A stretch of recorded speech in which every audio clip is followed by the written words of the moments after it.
We're going to give you a reading of a novel by Leuven, who's going to speak after us, and it's called Origin Story, published in a few Augusts.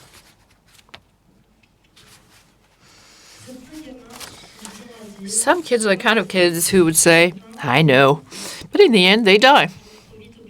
Laura always plays the piano too fast, as if she couldn't wait for the priest to be over.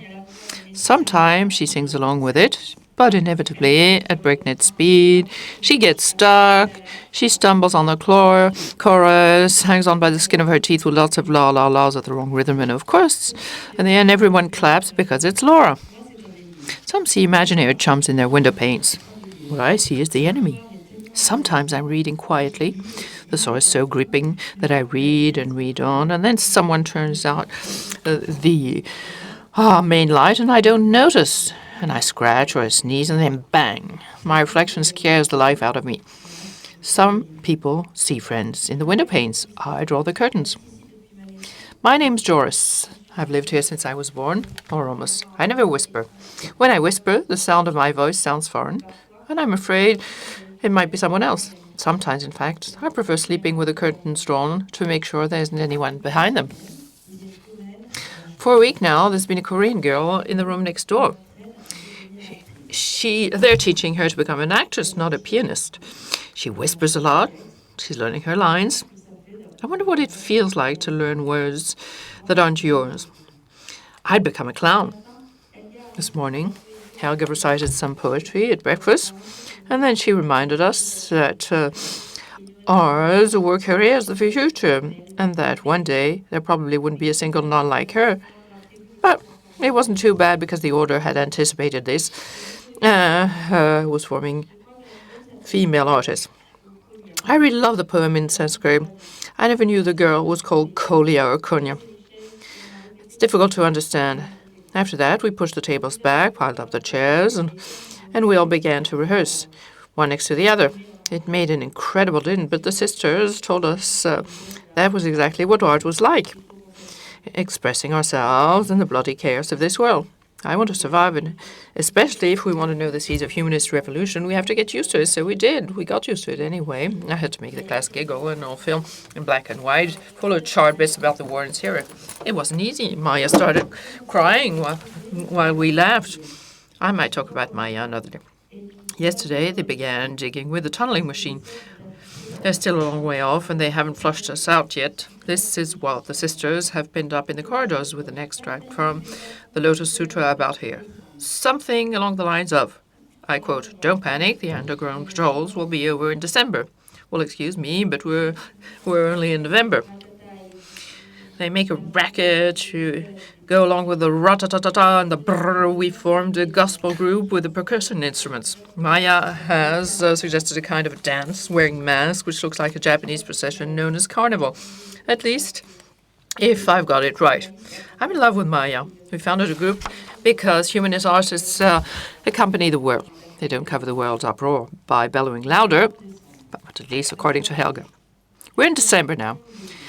It's getting closer. Bits of plasters are falling off the walls. Maya is sleeping with Laura in Laura's room because the ventilation system isn't working properly. I'm jealous, but, well, okay.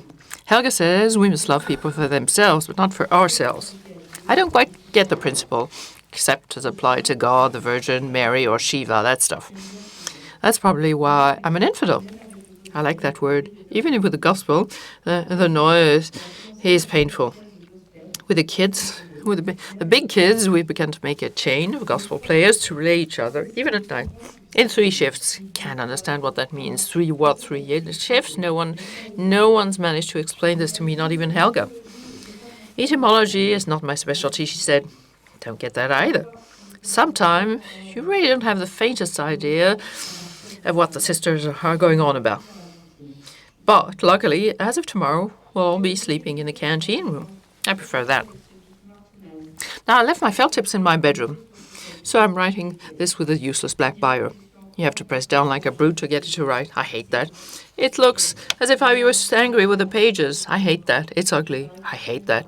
Maya's put her mattress next to Laura's. Apparently, Sean's from Scotland. Poor guy. Sean isn't poor guy. He's an idiot. The vibrations from the tunneling machine are unbearable. Apparently, a group of refugees fleeing from Scotland can't risk crossing the ravine until January because of the patrols of tunnel makers.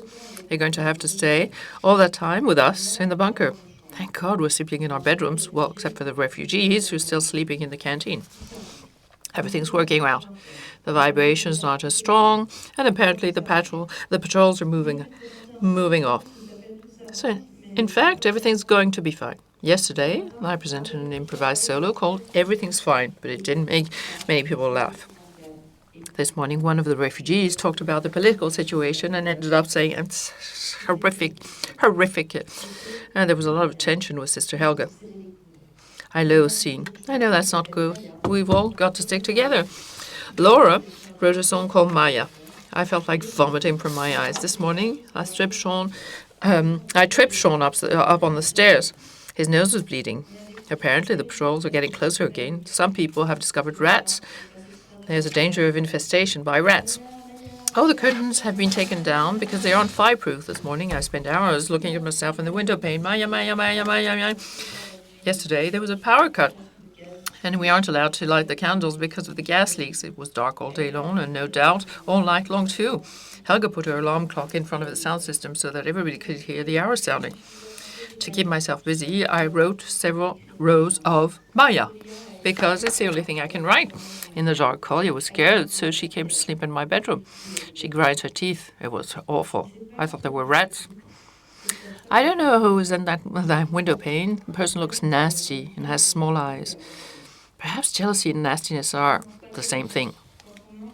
I don't think she's lying. When you lie, you keep small, you don't climb on tables. On the other hand, why would you say that? Jaime will be a fiction writer. He reckons that lying serves its own purpose. That's the immanence of something or other. That lying is self-sufficing. That's shitty because on the one hand, I see exactly what it means, but on the other, it gets me absolutely fucking nowhere. And if there were spies among the refugees, and what if the tolerers were hovering round us like vultures? John's care of clowns. This morning, Helga recited some poetry and made a humanist speech about sticking together, but it didn't work. We're already in January, and the patrols have tripled. I made a new mask with plaster. It's falling off the wall, and Helga thinks I look bad. We all look bad. We're living in a fucking bunker. This evening, or this morning rather, it's hard to say because the system's gone wrong, Maya and Laura presented a double act. It was beautiful. It was soppy. I followed with an impromptu solo, totally farcical, emphasizing the fact it was soppy. Everyone laughed. Helga told me off because it was supposedly unkind of me to do so. What can I do about it if people laugh when it's unkind? Personally, I think being unkind and being evil are not quite the same thing. Tonight, some people broke into the bunker, all covered in mud, with speleologists' helmets. They were French. They were delighted to have managed to get in, but apart from Helga and 2 or 3 other nuns, nobody seemed so thrilled. Some people, even among the Scots, thought they were lying and that they were clearly mainstream and not underground people. I thought about what Jaime said to me about lying, and I did a solo on truth, but it didn't make anybody laugh. I thought it was very funny myself. Well, there you are. And in the end, they decided by majority to exclude the French. So we blocked up the hole with materials that were actually needed for our survival, said Helga. But that wasn't enough to convince the others that it was a stupid idea. It was the first time that I saw Helga crying. Maya and Laura are sleeping together. The tunnel's vibrations are so strong that all of the surrounding galleries must have collapsed. The banker is hanging on because we're in February. Helga wants us to carry on doing art, but it's difficult. Except, apparently, for Maya and Laura, who have bazookas instead of eyes. And today, Sean was trying to be clever again and talked about how he had already crossed the rift with his father and began to explain how he'd done it. The recycling machine has broken down. Everyone looks thin. But all I can think is, well, hell, what a shame I can't put Sean into the tank. Helga looks ill. I detest my reflection more than ever. I've decided to wear my clown's mask all the time. Sean says, I know how to cross the rift and blah, blah, blah, and blah, blah, blah.